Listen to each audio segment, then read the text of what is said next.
안녕하세요, 일렉트로캠입니다. 오늘은 테슬라의 전장에 대해서 한번 이야기해 볼까 합니다. 이제 MCU 유닛이죠. 그리고 주식도 이야기를 안 할 수가 없죠. 오늘 테슬라 주식이 상당수 좀 빠진 것을 볼 수 있습니다. 저 역시도 이게 상당량을 보유하고 있다 보니까 이제는 이렇게 변할 때마다 그쵸, 이제 장기 투자만이 답이고 그 기업의 기술이라든지 펀더멘탈 이런 것들이 훨씬 중요하다는 것을 저도 수도 없이 얘기해서 알지만, 참 사람이라는 게 이게 보유량이 어느 정도 있다 보니까 하루에 이 정도 이렇게 변하면 사람인지라 이게 눈이 안 갈래 안 갈 수가 없더라고요. 거기다가 제가 이제 주로 쓰는 앱이 이제 로빈후드인데, 정말 로빈후드도 조금 마음이 상하는, 이렇게 거래를 정지시키는 게임스탑 사태가 지금 쉽게 진정이 될 기미를 보이고 있지 않습니다. 그래서 이제 로빈후드가 이걸 제약을 걸었었는데, 그쵸. 아니, 기관은 제약을 안 걸면서 리테일 셀러한테 제약을 건다라는 게 저도 이게 좀 그래서 마음이 좀 상했는데, 물론 저 아무 관련이 없지만 보통 이런 주식들은 이렇게 쉽게 사그러든다든지 이런 사태들은 그렇게 변할 줄 알았는데, 지금 미국 내에서 여전히 핫하고, 지금 5일 동안의 그래프를 보시면 여전히 지금 이게 여기서 꺼지나 싶더니 여기에 지금 이렇게 가고 있거든요. 거기다가 이분들이 AMC 엔터테인먼트도 지금 그런 조짐들이 보이고 있기 때문에, 이분들이 지금 월스트리트에서 다 그 숏셀러들에 대항하는 주식들은 지금 다 거래가 제한되어 있습니다. 그래서 이 AMC 엔터테인먼트까지 하다 보니까 이게 제 옛날 생각이 나서, 이게 영화관이거든요. 제가 요즘 이렇게 회사에서 프로젝트가 잘 안 돌고 좀 힘든 면이 있는데, 뭐 와이프랑도 이렇게 데이트하고 영화관을 꽤 있을 때는 이렇게 종종 가기도 했었는데, 진짜 제 직장 상사가 애를 낳고는 이제 앞으로 너 영화관 앞으로 10년 내에 못 갈 거라는 얘기를 한 적이 있었는데, 그러니까 많은 추억이 오늘 생각이 나서,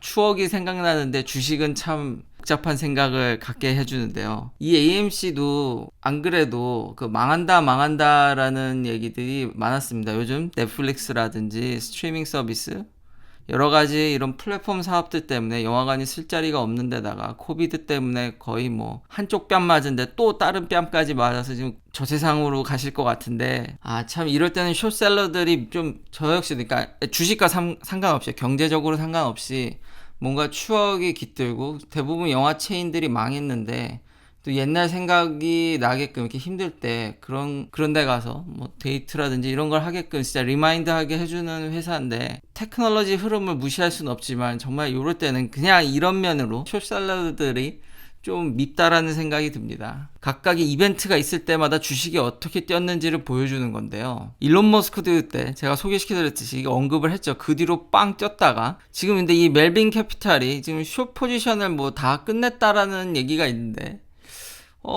아니다. 지금 여기 월스트리트에서는, 아니다. 그 물량이 더 남아있다. 막 그런 얘기들이 막 나오고 있거든요. 뭔가 이벤트가 터질 때마다 이 변동폭이 지금, 이 원래 이런 주식이 아닌데, 원래 가격은 여기였습니다. 오늘 살짝 로빈후드가 열어줬는데, 게시판에서 으아하고 이렇게 들어가시는 분이 있더라고요. 그러니까 다시 지금 가격 상승이 일어나는, 정말 대단하다는 생각이 들고요. 제가 전에도 말씀드렸듯이 미국은 기관 투자의 비중이 크고, 그리고 그러니까 강제로, 그러니까 프로그램으로 사는, 그러니까 인덱스 펀드라든지 이런 펀드들이 있지 않습니까? 그 펀드들도 이번 사태에서 어느 정도 반사 이익을 본 것으로 보입니다. 물론 당연히 개인들이 잘 웰 포지션을 했고, 숏 치신 분들은 지금 거의 뭐, 역시 빅 인덱스 폴드는, 그러니까 이분들은 그냥 어떤 사람의 판단 없이 그냥 자동으로 사시는 분들이기 때문에요. 게임스탑의 이런 비율을 보면은 역시 피델리티가 가장 포지션이 많고, 블랙락, 이거 다 지금 자산운용사인데 은퇴연금 이렇게 인덱스 펀드들입니다. 그러니까 그냥 프로그램으로 하게 그냥 산 것들이기 때문에 이렇게 리스트업이 된 것을 보실 수 있습니다. 그러니까 이분들도 본의 아니게 반사이익을 본 거죠. 옛날 생각 때문에 주식 이야기가 좀 길어졌는데, 원래 이제 전장 얘기로 돌아가면요, 어닝콜에서 소개시켜드렸듯이 테슬라는 지금 아예 게임기를 그냥 넣어버렸습니다. 그래서 이제 사이버펑크, 이것도 굉장히 핫한 게임이죠. 아예 테슬라가 진짜 어떻게든지 소프트웨어적으로 이제 수익을 창출하겠다는 강력한 의지. 지금 어떠한 자동차 회사들 중에서도 이렇게까지 인포테인먼트 시스템을 거의 사실상 컴퓨터로 가져가는 회사가 있나. 그러니까 테슬라가 굉장히 선두주자고 이런 흐름을 지금 리딩하고 있다라는 점, 나중에 그런 시장조사 결과들도 다 보여드릴 텐데요. 지금 CPU는 뭘 썼는지가 지금 공개가 안 됐는데 사람들이 참 대단한 게 이런 것들을 다 찾아가지고, 그러니까 원래는 사실 이런 게 이미 정보가 유출되긴 했었는데 테슬라가 약간 부인하는 듯이 얘기했었거든요. 일단 GPU는 AMD랑 손을 잡았습니다. AMD 나비 23 GPU를 저를 쓰는데 완전히 안에 아키텍처도 어떻게 쓰는지까지 대략적으로 다 이제 흘러나왔죠. 원래 흘러나왔는데 테슬라가 별로 이게 흘러나왔을 때 기분이 안 좋았었다라는 얘기가 있습니다. 그러니까 참 워낙 관심이 많이 가는 회사다 보니까 이 흘러나오는 루머들이 웬만큼 맞는다라는 게 참 신기합니다. 그래서 이 정도의 GPU라면은 지금 AMD가 엔비디아한테 많이 밀려서 좀 가려졌지만 지금 CPU 같은 경우는 인텔 많이 쫓아왔죠. 지금 GPU도 이렇게 칼을 갈고 있는데 충분히 플레이스테이션 5와 엑스박스와 그런 헤비한 게임을 충분히 이제 감당할 정도는 된 것으로 보이고요. 그러면 그 전에 지금 모델 3에 들어간 MCU는 뭐냐면 인텔의 아톰 CPU를 씁니다. 이미 지금 모델 3부터도 굉장히 앞서 있고 그냥 컴퓨터를 그냥 박아 넣었다고 생각하시면 될 것 같습니다. 이번에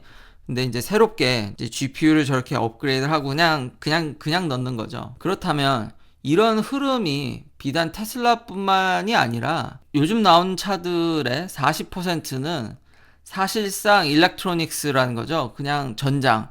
이 얘기 듣고 좀 깜짝 놀랐는데, 물론 이렇기 때문에 지금 온갖 세마이컨덕터가 다 들어가다 보니까 지난번에도 알려드렸듯이 지금 세마이컨덕터 쇼리지 반도체 부족 사태가 자동차 업계에 지금 계속 크게 화두가 되고 있는데, 그럴 만도 한 게 지금 보시다시피 차의 40%랍니다. 이것도 그러니까 만만치 않은 거죠. 이게 어디서 나왔냐면 딜로이트에서 이렇게 다 조사를 해서 봤는데 2000년대에는 약 한 18%였지만 이건 2030년에 가면은 거의 뭐 반이라는 얘기죠. 반도체가.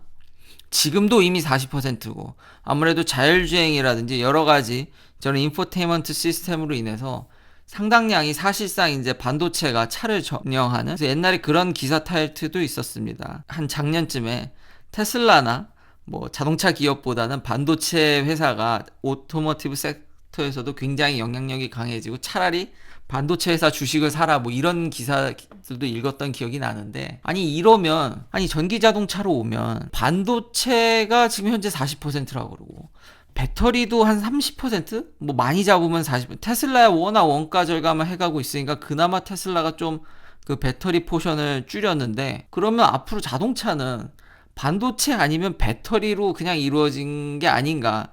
도대체 껍데기는 도대체 뭘 차지하나? 구동계는 거의 이제 없다시피 한 거 아닌가라는. 아니 그렇지 않습니까? 이거랑 합치면은 많게 잡으면 거의 80%에 육박하는데 고작 20%. 그 20%에서도 테슬라는 원가를 절감하기 위해서 지금 사람들이 참 대단한 게 이렇게 모델 S와 X의 리프레시가 이제 공개되고 겉은 거의 변하지 않았다고 제가 알려드렸는데, 그 지금 공개된 사진으로 사람들이 이런 것까지 진짜 대단하다는 생각이 드는데, 이걸 보시면 어디서 많이 본 파트죠. 이게 모델 3랑 모델 Y도 뒷부분을 지금 다이캐스트로 찍어내는데 그 패턴과 거의 똑같습니다.